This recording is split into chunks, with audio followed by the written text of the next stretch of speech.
இசாரா சவேந்திர கதைதான் நாடு முழுக்க. நேபாளத்துல கைது செய்யப்பட்ட நாளிலிருந்து இசாரா சவேந்திர செய்திகள் தான் சமூக ஊடகங்களை நிறைஞ்சு கிடக்கு. கைது செய்யப்பட்ட இசாரா மற்றும் 6 பேரை கொண்டு வந்து 3 போலீஸ் குழுக்கள் 3 வெவ்வேறு இடங்களை வைத்து குற்றத்தடுப்பு பிரிவில் வச்சு விசாரிச்சுட்டு வராங்க. அந்த விசாரணையில தான் இசாரா சில விஷயங்களை சொல்லியிருந்தா.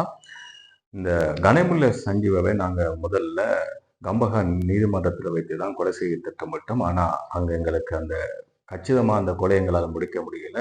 கனமுல்ல சஞ்சீவை புதுக்கடை பிரதான நீதிமன்றத்துல கொலை செஞ்சதுக்கு அப்புறமா கொழும்புல தங்கியிருந்து இலங்கையுடைய தெற்கு பகுதி சவுத்துல மதுக்கமையில போய் 1.5 மாசங்கள் தங்கியிருந்தேன். அதுக்கப்புறமா மிட்டனியில இருந்து ஜஃப்னாக்கு போய் ஜஃப்னாவில் தான் ஜேகே பாயை மீட் பண்ணி அங்கிருந்து கடல் வழியாக ஒரு படகுல இந்தியாவுக்கு போயிருந்தேன். இந்தியாவில் 4 நாள் தங்கி இருந்தோம். அதுக்கப்புறமாக ஜேகே பாயும் நானும் நேபாளம் காத்மாண்டுக்கு தரை வழியாக ஒரு ரயிலில் போனோம். அங்கே போனதுக்கு அப்புறம் கம்பஹா பாபா, ஜம்மு காஷ்மீர்ல பாபி அல்லது நுகைகொட பாபி எப்படி வேண்டுமானாலும் எடுத்துக்கொள்ளுங்க. இவங்க எல்லாருமே மீட் பண்ணி ஒன்றா இருக்கிறோம். இப்படி இருக்கும்போது தான் ஜஃப்னா சுரேஷ் வராரு. ஜஃப்னா சுரேஷ் யாரை கூட்டிட்டு வராருன்னு சொன்னா டக்ஸி என்ற கேள்ல என்ன போல இருக்கின்ற ஒரு டூப்ளிகேட்டை கூட்டிட்டு வராரு. அச்சியாசல் என்ன போல தான் இருப்பாங்க.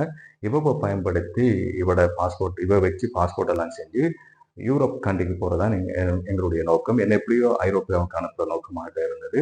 அதுக்கிடையில வந்துதான் எங்களை கைது செஞ்சாங்க. நாங்க நேபாளத்தில் இருக்கிற இந்த காலப்பகுதியில தான் ஒரு முக்கியமான விஷயம் நடக்கிறது. இலங்கையில பல குற்றச்செயல்களை புரிந்துவிட்டு இந்தோனேசியாவில் போய் மறைஞ்சு ஒழிச்சிருந்த கெகல் பத்ர பத்ம, தெம்பிலில் அஹிரு, பெக்கோ சமான் இந்த உள்ளிட்ட குழுவினரை இலங்கை சிஐடியில் போய் அரெஸ்ட் பண்றாங்க. அதுக்கப்புறமா நாங்க அலர்ட் ஆனோம். அவங்களை அரெஸ்ட் பண்ணதுக்கு அப்புறமாக எங்களைத்தான் வந்து கைது செய்வாங்க அப்படிங்கிறது எங்களுக்கு தெரிஞ்சது. ஒன்றா இருந்த நாங்க எல்லாரும் என்ன செஞ்சோம்னு சொன்னா இனி ஒன்றா இருக்கக்கூடாது. எப்படியோ இலங்கை போலீஸார் எங்களை வந்து அரெஸ்ட் பண்ணுவாங்க. ஒவ்வொரு இடங்களை இருக்கிறோம் அப்படின்னு சொல்லி நாங்க தனித்தனியான இடங்களை போய் இருந்தோம். உங்களுக்கு தெரியும் இசாரா சிவந்தி அடையாளம் காண்பதற்காக ஆரம்பத்தில் ஒரு போட்டோவை போட்டாங்க. அந்த சம்பவம் நடந்ததுக்கு அப்புறமாக அந்த போட்டோவில் இருக்கிற இசாரா சிவந்திக்கும் இப்ப இருக்கிற இசாரா சிவந்திக்கும் டிஃப்ரெண்ட் தெரியும். எனவே இந்த இவரை ஃபுல்லா முக அடையாளத்தை உறுதிப்படுத்துவதற்கு இசாராதானா அப்படின்னு உறுதிப்படுத்துவதற்கு இந்த பரிசோதனை நடத்தப்பட்டது. அந்த பரிசோதனையில 100க்கு 100% இசாராதான் அப்படிங்கிறது அடையாளமாக இருக்கிறது. இனி முழுக்க முழுக்க விசாரணை தான் நடக்க போகிறது. இன்றைக்கு நாளைக்கு தொடர்ச்சியாக வருகின்ற நாட்களை நிறைய விஷயங்கள் வரும். கெஹல் பத்ர பத்மாவோட நேரடியாக தொடர்பில் இருந்தவங்க தான் கம்பஹாவை சேர்ந்த பாபா, ஜம்மு காஷ்மீர்ல பாபி அல்லது நுகைகொட பாபி.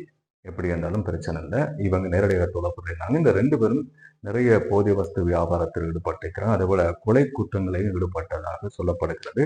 நிறைய விசாரணைகள் இப்ப நடந்துட்டு வருகிறது. இசாரா சிபந்தி, ஜேகே பாய், ஜஃப்னா சுரேஷ், மற்றது டாக்ஸி இந்த 4 பேரையும் எங்க வச்சு விசாரிக்கிறாங்க அப்படின்னு சொன்னா கொழும்பு குற்றத்தடுப்பு பிரிவில் வச்சு சரமாரியா விசாரிச்சுட்டு இருக்கிறாங்க.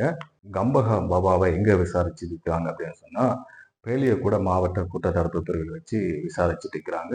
ஜம்மு காஷ்மீர்ல பபி அல்லது நுகைகொட பபியை எங்க வச்சு விசாரிச்சுட்டு இருக்கிறாங்க அப்படின்னு சொன்னா மேல் மாகாண தெற்கு குற்றத்தடுப்பு பிரிவில் வச்சு விசாரிச்சுட்டு இருக்கிறாங்க.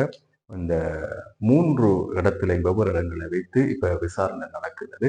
இவங்க என்ன குற்றச்செயல்களோடு ஈடுபட்டிருக்கிறாங்க, இவங்களுக்கு பின்னணியில யார் இருந்திருக்கிறாங்க, என்ன கொலைகள் ஈடுபட்டிருக்கிறாங்க அப்படிங்கிற விசாரணைகள் இப்ப நடந்துட்டு வருகிறது. இதுக்கு பிறகுதான் நிறைய விஷயங்கள் வெளியே வரப்போகிறது. இந்த விசாரணையில யார் யார் சிக்க போறாங்க, என்னென்ன விஷயங்கள், என்னென்ன பெரிய கொலை குற்றங்கள், பெரிய போதை வஸ்து வியாபாரங்களில் ஈடுபட்டவங்க இவங்களெல்லாம் வெளியில வர போறாங்க. முக்கியமான நபர்களை இலங்கை அரசாங்கத்தினுடைய உதவியோட இலங்கையுடைய குற்றத்தடுப்பு பிரிவினர் சிஐடியினர் போலீசார் இப்ப முக்கியமானவங்களை கைது செஞ்சுட்டு வராங்க. இலங்கையில நிறைய போதை வஸ்து வியாபாரங்கள் நிறைய பேர் இலங்கையில் பார்த்தோம்னா நிறைய இளைஞர்கள் மத்தியில போதை பழக்கம் இருக்கிறது. இதனால நிறைய இளைஞர்கள் சீரழிஞ்சு போறாங்க. அப்படியான ஒரு நாடாக மாறிட்டு இருந்த இந்த நாட்டுல இப்ப இந்த போதைகளை கட்டுப்படுத்துவதற்காக இந்த போதை வஸ்துக்கள் தொடர்பானவர்களை கைது செய்து இதை முழுமையாக கட்டுப்படுத்துறதுல அரசாங்கம் முழுமையாக செயற்பட்டு வருகிறது.